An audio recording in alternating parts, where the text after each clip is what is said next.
Hi everyone, welcome to Woolen Spinning. My name is Rachel and I can be found pretty much everywhere as well for pearls.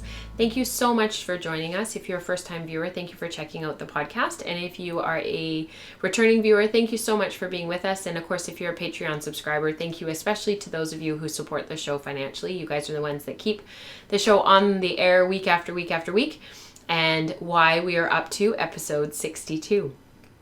I have some housekeeping for this evening that I need to talk to you about really quickly, and then I am going to skip color studies. I was going to chat with you a little bit about what I've been working on for color studies. This is something we've been doing in the Ravelry group, but I'm actually going to skip it this week and I'm going to talk about it next week, just because the show, when I was putting everything together, it was getting a little bit too long. I'm going to talk about a few things that are in progress on my wheel, and then I'm going to just do a really quick recap of what Fibres West was like this past week. That was our big fiber festival that happened on the weekend, and I'm really excited to just chat very quickly about that. And that should wrap up the show. So, first and foremost, let's just do a really quick giveaway. I have been teasering this for weeks. I had a copy of Dying to Spin and Knit by my friend Felicia Lowe to give away. It was a copy of her brand new book. It is published by the good folks over at Interweave, who also gave me a copy to give away to you guys. So I asked you all to share what your most used resource was as a spinner and what you would recommend to other spinners, and I did random number generator out of 95 posts. Thank you for everybody who joined. And it actually drew post number 59, which I might butcher your name, I'm sorry, which is Mira in Finland. And I'm not even going to try to say your Ravelry name, but if you see your Ravelry name on the screen right now, if you could please message me on Ravelry, give me your mailing address, please, and I will pop this in the mail for you, Mira, as soon as possible. Congratulations, and I hope you love the book. I think that Mira said that I don't have many spinning books brackets yet. I have one book in Finnish that is really a really good basic book, and she bought Yarn Texture after my review, and she's finding it to be a really good book as well, although she hasn't read it completely, so that's awesome. I'm really glad you're enjoying Yarn Texture because it's just an awesome book, and the more people who get it into their hot little hands, the more people will talk about it and the more people will share it, so that's great. So I'm going to skip color studies and we're going to go straight into what I'm working on and some photos first of some of the things that I will be chatting about in the following segments. Stay tuned.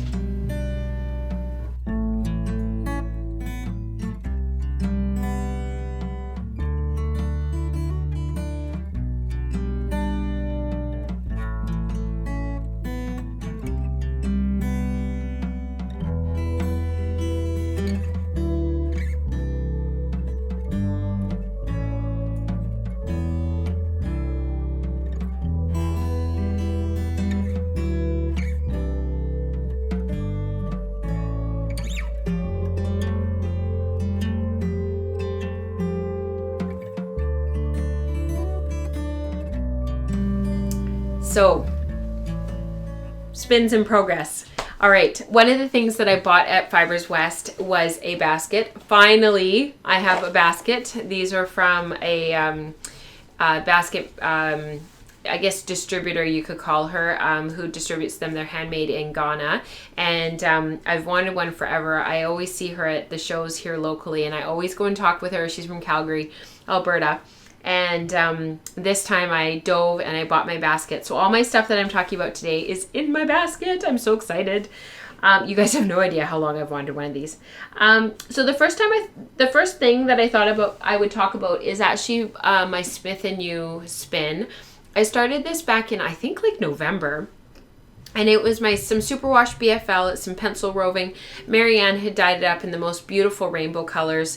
I was really bummed this past weekend at Fibres West. I kept saying to Marianne, I'll see you in a couple minutes. I'm going to come and check out your booth. And I just never got back to her booth. It was so crazy and so busy. And Katrina and I were so busy all weekend that I just didn't get a chance. And a couple of the people that were there that I wanted to chat with that I knew I wouldn't see the rest of the year, I had sort of beelined it for them. So I was bummed to not get back to Marianne, but I'm hoping she'll have some of her stuff on her website.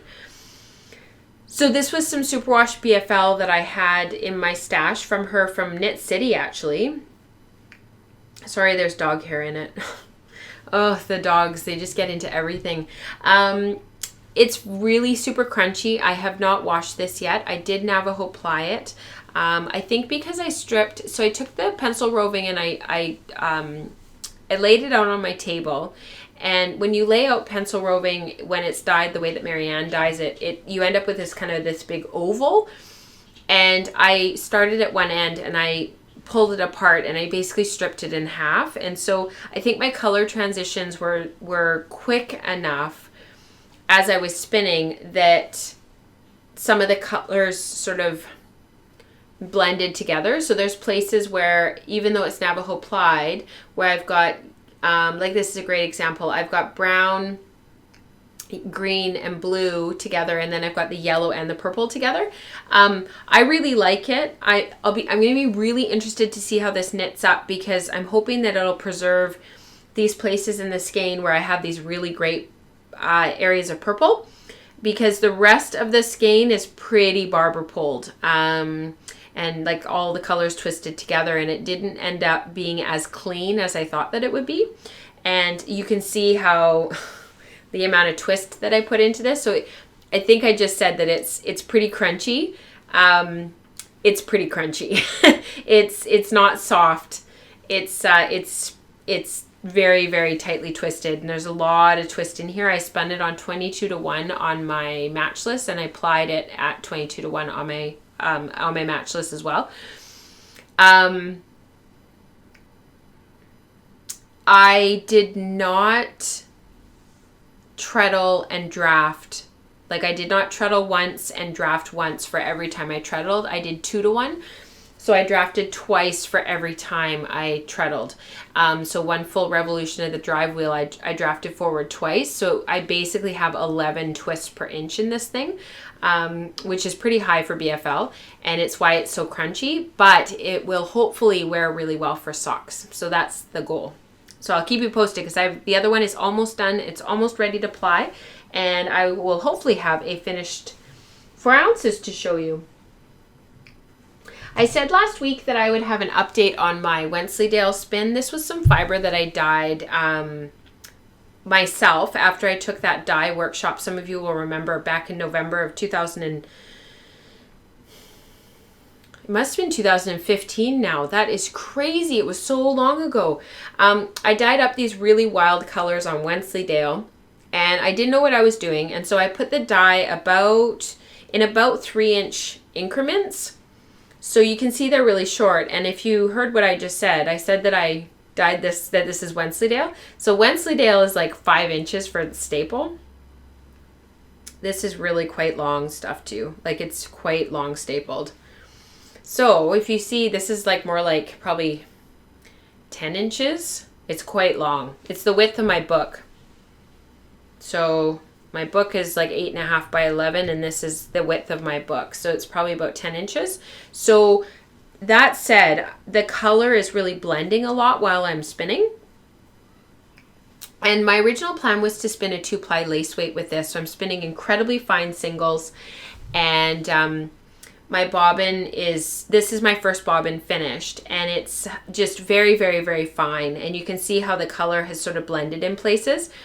The color is still preserved, but you've got purple and magenta and yellow together, and then there's some places where there's some black. So it's going to be really interesting to see what the finished yarn looks like, because this is my spinner's control card, and you can see how fine my singles are. And this was my 2-ply lace weight sample that I've been sort of spinning to. So the other night I was like, what else could I do with this yarn? So I did a boucle, and I really like what it looks like. So I might end up boucling this yarn. I'm not sure. I would probably use it for weaving, and I would have, after doing the boucle, I would save some of the singles and finish it off in a 2-ply lace weight, so that I'd have the 2 yarns to kind of do something with. And I was thinking about maybe weaving with them in a big sampler to see sort of how it would weave up. So I'm kind of keeping that in the back of my mind, and I'm sort of thinking about that. So if anybody has any ideas, get in touch. I'm not going to do a 3-ply.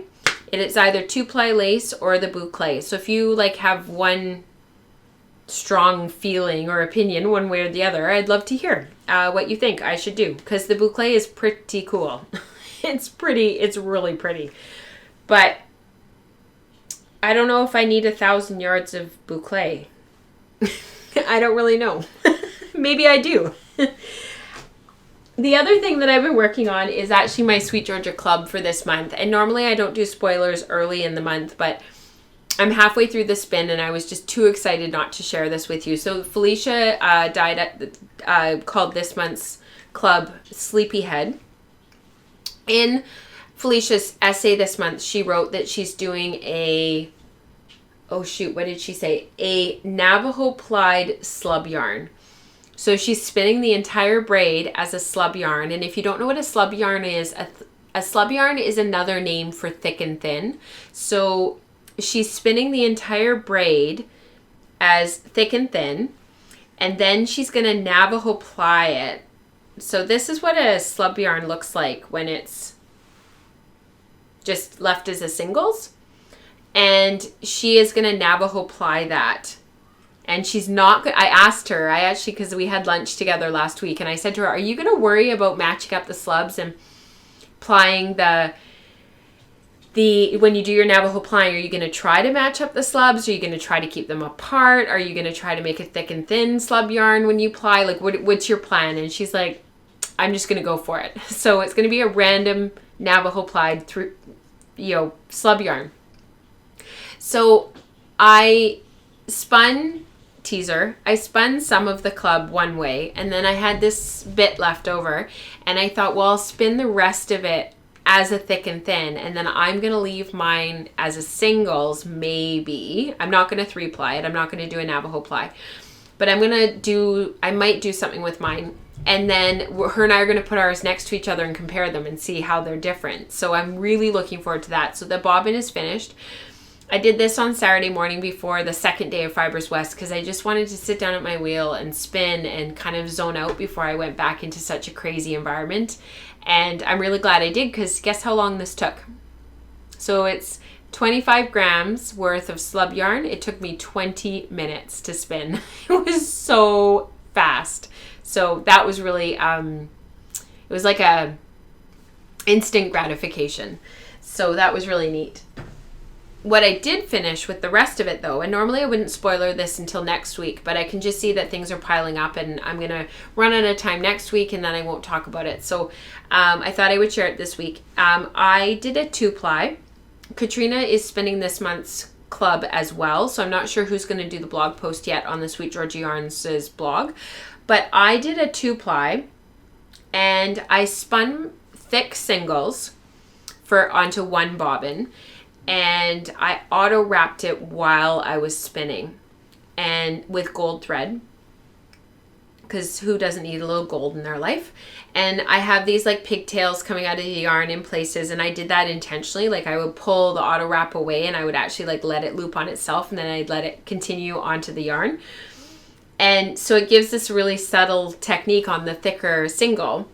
And then, so I had the one bobbin of thick auto wrapped singles, and then I took another, so that was 50 grams, and then I took 25 grams, which is why I had 25 grams left for the thick and thin.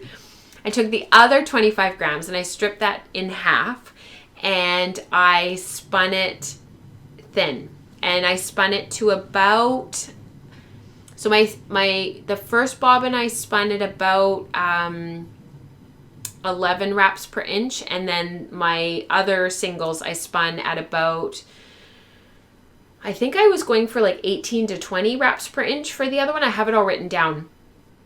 So I basically have a thin singles 2-plied with a thick singles that was also auto wrapped. So really cool. It turned out really well, and I really like the effect. There's some places where there's a little bit of spiral ply going on just because the thin singles was so much thinner. And there are places where the thinner singles kind of gets lost in just the squishy springiness that is Targhee. But it turned out really neat, and it was just something I just wanted to see what 2 different diameters of singles would result in when they aren't that different, but they're kind of different, and whether or not it would still be knittable. And this, I think this will knit up really into something really nice. And I'm actually thinking about knitting it up into a toque just to see what the knitted fabric looks like when it's done. The finished yarn is about, I wish I had one of my spinner's control cards in here because I'm not totally sure what the finished yarn is. I suspect it's a heavy worsted light Aran. So it's probably about 8 wraps per inch. And it hangs beautifully. It's perfectly balanced when it finished. Sorry, that was James. He just wanted to see if I was in here or not. So sorry for the door opening and closing. Yeah, so it hangs really beautifully. And it's got a little bit of a sheen to it because of the thread, which is kind of cool because Targhee itself is such a fine wool. It doesn't tend to have a sheen. It's not like BFL. It's a different type of wool. It's considered a finer wool. And yeah, I really like how it turned out. It's really pretty, and I love that dark teal blue. There's just nothing like that dark teal blue. I just love it. So I thought I would just very quickly recap Fibres West. I'm going to show you what I bought, but I'm not going to show you everything because I'm going to talk about a couple of the things that I bought as I get to them, like as I get to working on them. One of the things that I bought, I'm really hoping I'm going to clear my bobbins of the Wensleydale and the Romney spin, which I'll talk about next week. And once they're cleared, I'm gonna focus on that. So I'm not gonna talk about that just yet. But what I did buy, I went to Fibres West with my Spinolution wheels. They sold. I was over the moon. They went to wonderful homes, and I helped the rest of the weekend just for Katrina. I just was in the booth. I'm an extra set of hands, and I could help field questions and answer while she's doing other things. It was really great. We were a great team. We had a lot of fun together because we're such good friends. And on Saturday, her and I were able to spell each other off so that we could do a little bit of shopping. And one of the things that I had gone to the show hoping to get was a fleece. So occasionally Fibres West has been a place that you were able to get fleeces. And this year was really great in the sense that there were a lot of fleeces around. There was quite a few vendors who had fleeces or they had partial fleeces, and they were willing to break off part of the fleece to sell, which was awesome. So on Saturday I kind of did my rounds, figured out what I wanted, and I went to my friend Lynn over at West Coast Color, and I said, Lynn, do you have any fleeces from that guy who lives up in the interior? And she's like, I do. I have one left. It's yours if you want it. I've been holding it for you to see if you wanted it. So it's 3 pounds, which is perfect. I wanted a fleece less than 4 pounds because I didn't want to spend forever in a day processing it. And for a sweater quantity for me, I need about 2 pounds. So it'll give me a little bit extra to play with and probably do a little bit of teaching. I'll take some of it for my classes for teaching. It is a Romney Merino cross, and I'm not sure if the Ram was a Romney or if the U was a Romney and which was the Merino and kind of how that all works. But it's a gentleman who farms up in the Okanagan.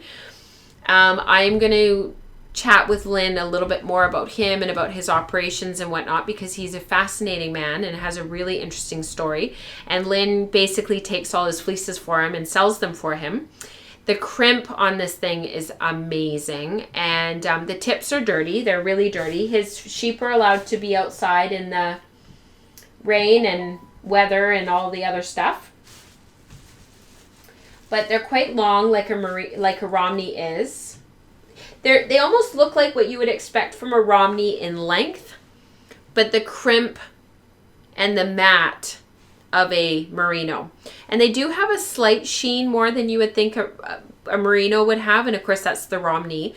But they have this one just has an incredible crimp structure, and I've actually already started washing it. So I will have some reflections on washing it next week and getting those tips cleaned and starting to process it. So I've done 50 grams so far just as a place to start, and I'm hoping that I can get about 16 ounces done over the next month so that I can start making some comb top. I'm going to comb this and start spinning for my sweater. So this is going to be my zero to hero this year.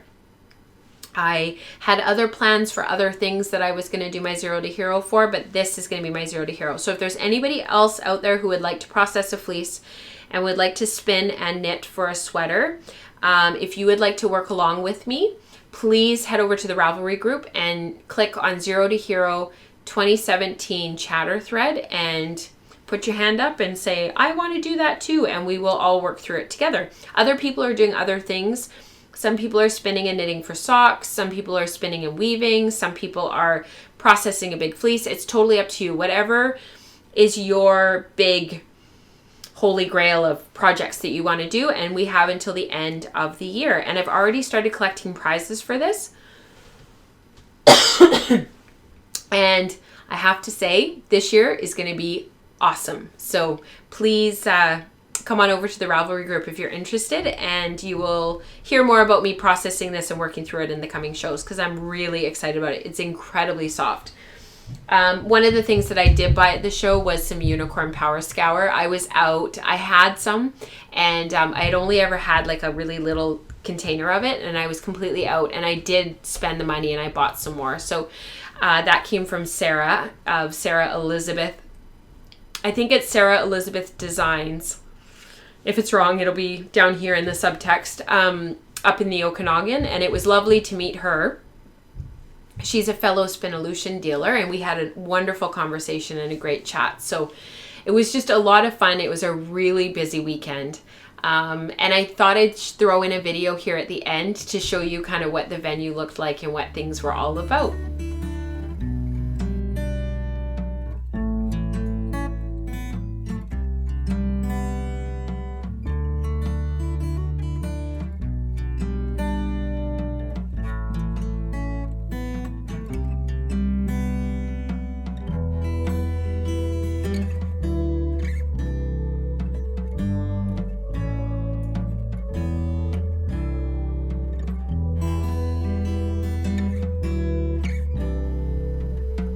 I hope you enjoyed the video, and I hope you enjoyed watching and seeing what Katrina and I were up to over the weekend. I have opened up all of the tiers on Patreon for the enhanced teaching content. If you're wondering about more and wanting to know what the milestones are that we are working towards, we're like this close to live streaming starting in April. So if you would like to learn more, please head over to patreon.com/wafflepearls. And until next week, happy spinning. Bye guys.